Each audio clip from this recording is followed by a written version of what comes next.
మీరు ఎందుకలా మాట్లాడుతున్నారు అని సాగర్ ఆశ్చర్యంగా అడగడంతో, ప్లీజ్ నువ్వు నన్ను క్వశ్చన్స్ అడగకుండా ముందు చెప్పింది చెయ్యి అని అసహనంగా అడిగింది జ్యోతి. నిజానికి ఆమె ఇన్వెస్టిగేషన్ టీంకి కెప్టెన్. ఒకవేళ తన కింది అధికారులు తనని ఆ స్థితిలో చూస్తే ఫ్యూచర్లో వాళ్ళు తనకు గౌరవం ఇవ్వరని భయం. దానికి సరే అని తల ఊపిన సాగర్ జ్యోతిని ఎత్తుకొని పక్కనే ఉన్న కారులో కూర్చోబెట్టి ఆమె చెప్పిన అడ్రస్కు తీసుకువెళ్లాడు. సాధారణ పోలీస్ ఆఫీసర్గా ఉన్న జ్యోతికి అంత పెద్ద బంగ్లా ఉండటం చూసి తన కళ్ళను తానే నమ్మలేనట్టుగా ఆ బంగ్లా వైపు ఆమె వైపు మార్చి మార్చి చూశాడు సాగర్.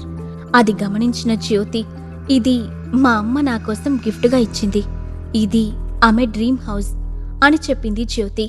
నడవలేని స్థితిలో ఉండటంతో ఆమెను ఎత్తుకొని ఇంట్లోకి తీసుకువెళ్లాడు సాగర్. సాగర్ స్కిల్స్ని పవర్స్ని కనుక్కోవడానికి, నాకెందుకో నీ శరీరంలో ఏదో ఒక పవర్ ఉందనిపిస్తుంది, నేను దాన్ని క్లియర్గా ఫీల్ అవుతున్నాను. నువ్వు ఇంతకుముందు నాకిచ్చిన టాబ్లెట్స్ లాంటివి ఏమైనా వేసుకున్నావా అని అడిగింది జ్యోతి. టాబ్లెట్సా అని అర్థం కానట్లుగా చూశాడు సాగర్. కాని అంతలోనే అతనికి కేదార్ ఇచ్చిన టాబ్లెట్స్ గుర్తుకొచ్చాయి.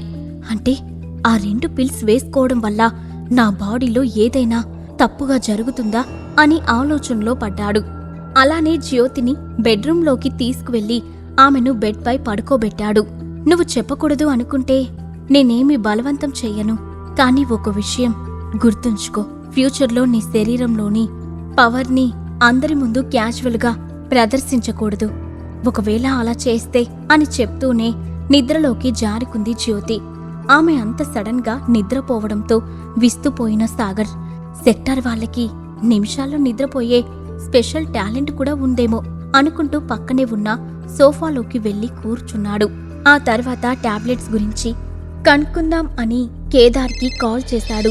కేదార్ కాల్ ఆన్సర్ చేసి, హలో సాగర్ సార్, ఈ టైంలో కాల్ చేశారేంటి, ఏదైనా ఇంపార్టెంట్ విషయమా అని అడగడంతో, అవును కేదార్, ఇంతకుముందు నాకు 2 పిల్స్ ఇచ్చావు కదా, నేను వాటి పేర్లు తెలుసుకోవాలి అనుకుంటున్నాను అని అడిగాడు సాగర్. దానికి కేదార్ ఒక క్షణం ఆలోచించి, గుర్తొచ్చింది, వాటిలో ఒకటి గోధి పిల్, మరొకటి పవర్ పిల్. అయినా హఠాత్తుగా వాటి గురించి తెలుసుకోవాలని మీకెందుకు అనిపించింది సార్? ఆ 2 టాబ్లెట్స్ వల్ల మీకేదైనా ప్రాబ్లం వచ్చిందా అని అడిగాడు. ఏం లేదు, నేను బాగానే ఉన్నాను, క్యాజువల్గా తెలుసుకోవాలనిపించి అడిగాను. సరే ఇక ఉంటాను అని చెప్పి ఫోన్ కట్ చేశాడు సాగర్. ఆ తర్వాత బెడ్ పై ఉన్న జ్యోతి వైపు చూశాడు. ఆమె గాఢ నిద్రలో ఉండడంతో తనకు దొంగల దగ్గర దొరికిన 2 పుస్తకాలను బయటికి తీశాడు. ఇదిలా ఉంటే మరోవైపు సిటీ శివార్లలోకి ఒక బ్లాక్ కలర్ బెంచ్ కార్ వచ్చి ఆగింది. అందులో నుండి బ్రాండెడ్ బ్లాక్ కలర్ కోటు వేసుకున్న ఒక వ్యక్తి హుందాగా సిగార్ కాలుస్తూ కిందకి దిగాడు. అతను దూరంగా కనిపిస్తున్న సిటీ లైట్లను చూసి పొగ వదులుతూ ఉండగానే అక్కడికి మరో కారు వచ్చింది. అందులో నుండి కిందకు దిగిన 5 చేతుల్లో 5 సూట్ కేసులు ఉన్నాయి. బ్లాక్ టీ, మీరు అడిగినట్టే మేము డబ్బు తీసుకొని వచ్చాము, మాకు కావాల్సిన వస్తువులు ఇస్తే ఇక్కడి నుండి వెళ్ళిపోతాము. ఏమైనా అవసరమైతే మా బాస్ మిమ్మల్ని కాంటాక్ట్ అవుతామని చెప్పమన్నారు.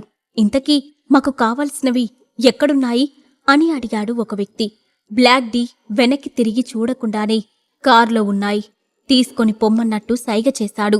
వాళ్ళు బెంచ్ కార్ డోర్ ఓపెన్ చేసి అందులో ఉన్న ఒక సూట్ కేసును తీసి ఓపెన్ చేశారు.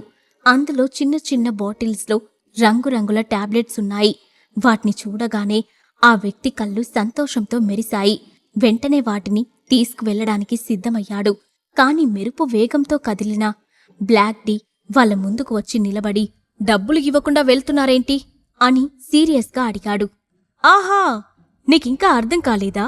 బ్లాక్ టీ, మా బాస్ నిన్ను మోసం చేశాడు. నీ ప్రాణాలు దక్కించుకోవాలంటే మర్యాదగా మాకు దారి వదులు, లేదంటే నిన్ను చంపి నీ శవం పైన వెళ్తాం అని క్రూరంగా అన్నాడు ఆ వ్యక్తి. బ్లాక్ టీ ఏమాత్రం కంగారు పడలేదు.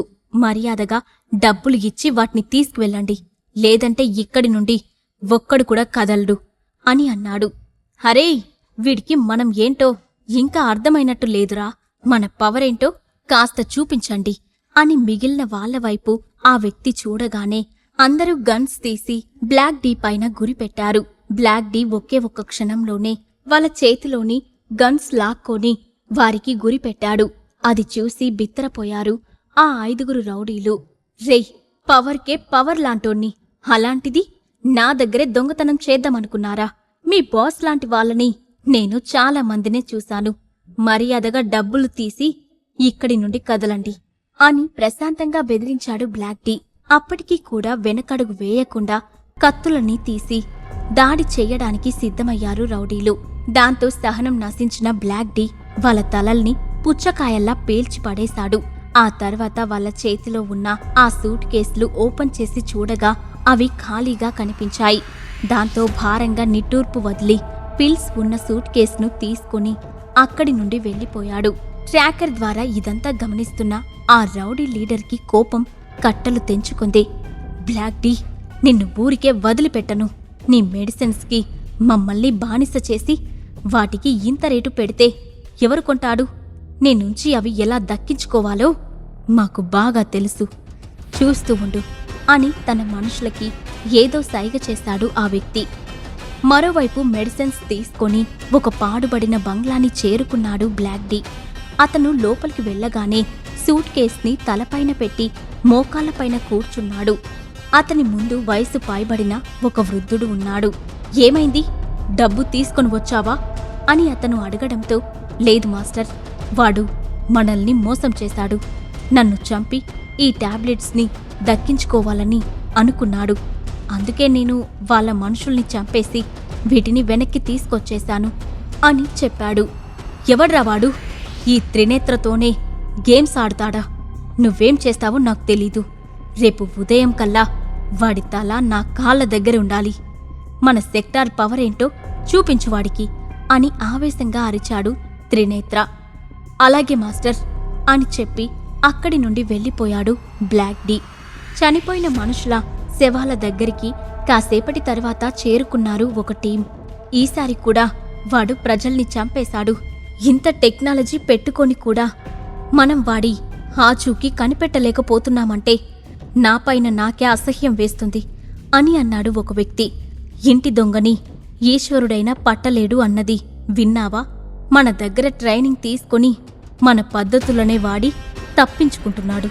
వాణ్ణి పట్టుకోవడానికి కొత్తగా ఇంకేదైనా ఆలోచించాలి. లేకపోతే మన ఐడెంటిటీ ఈ ప్రపంచానికి తెలిసిపోతుంది అని భయంగా అన్నాడు మరొక వ్యక్తి. సాగర్ సీక్రెట్ కింగ్డమ్కి చెందిన వ్యక్తేనా బ్లాక్ డీ త్రినేత్రలు ఎవరు? వాళ్ళని వెతుకుతున్నా ఆ టీమేంటి? ఈ ప్రశ్నలకు సమాధానాలు తెలుసుకోవాలంటే నెక్స్ట్ ఎపిసోడ్ వినాల్సిందే.